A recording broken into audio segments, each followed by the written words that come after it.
Buddy. Hi.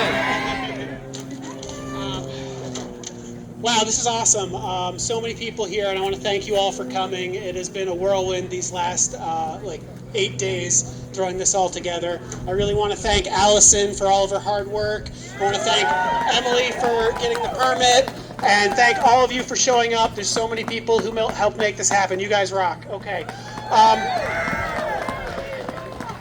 So I wanted to share with you guys today, probably some of you have heard this before, but these are Martin Luther King's 6 pillars of nonviolent resistance.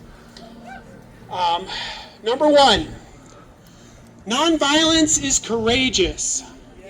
King said, "It must be emphasized that nonviolent resistance is not a method for cowards. It does resist.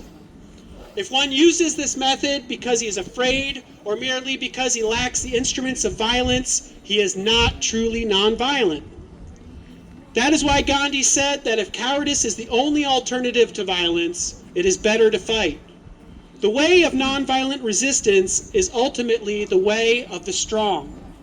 It is not a method of stagnant passivity, for while the nonviolent resistor is passive in the sense that he is not physically aggressive toward his opponent, his mind and his emotions are always active, constantly seeking to persuade his opponent that he is wrong.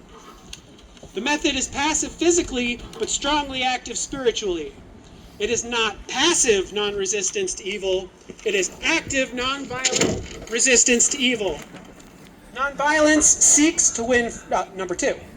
Nonviolence seeks to win friendship and understanding. Nonviolence does not seek to defeat or humiliate the opponent, but to win his friendship and understanding. The nonviolent resistor must often express his protest through non-cooperation or boycotts, but he realizes that these are not ends themselves. They are merely means to awaken a sense of moral shame in the opponent. The end is redemption and reconciliation. The aftermath of nonviolence is the creation of the beloved community, while the aftermath of violence is tragic bitterness. Number 3, nonviolence seeks to defeat injustice, not people. The attack is directed against forces of either evil rather than against persons who happen to be doing the evil. It is the evil that the nonviolent resistor seeks to defeat, not the persons victimized by the evil. Right. If he is opposing racial injustice, the nonviolent resistor has the vision to see that the basic tension is not between the races. The tension is, at bottom, between justice and injustice, between the forces of light and the forces of darkness. We are out to defeat injustice and not white persons who may be unjust. Number 4, nonviolence holds that suffering can educate and transform. Nonviolent resistance requires a willingness to accept suffering without retaliation, to accept blows from the opponent without striking back. The nonviolent resistor is willing to accept violence if necessary, but never to inflict it. He does not seek to dodge jail. If going to jail is necessary, he enters it as a bridegroom enters the bride's chamber. Yeah! Number 5, nonviolence chooses love instead of hate. Nonviolent resistance avoids not only external physical violence, but also internal violence of spirit. The nonviolent resistor not only refuses to shoot his opponent, but he also refuses to hate him. At the center of nonviolence stands the principle of love. The nonviolent resistor would contend that in the struggle for human dignity, the oppressed people of the world must not succumb to the temptation of becoming bitter or indulging in hate campaigns. Thank you. To retaliate in kind would do nothing but intensify the existence of hate in the universe.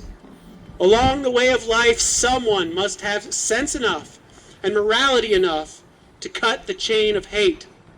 This can only be done by projecting the ethic of love to the center of our lives.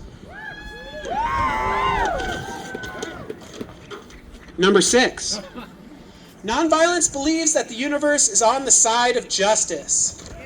Nonviolent resistance is based on the conviction that the universe is on the side of justice. Consequently, the believer in nonviolence has deep faith in the future. This faith is another reason why the nonviolent resistor can accept suffering without retaliation. For he knows that in his struggle for justice, he has cosmic companionship. It's true. Yeah, thank you. It is true that there are devout believers in nonviolence who find it difficult to believe in a personal God. But even these persons believe in the existence of some creative force that works for universal wholeness. Whether we call it an unconscious process, an impersonal Brahman, or a personal being of matchless power, of infinite love, there is a creative force in this universe that works to bring the disconnected aspects of reality into a harmonious whole. Preach it! So, if you ask me, everybody, that harmonious whole is right here, right now with all of you. Thank you.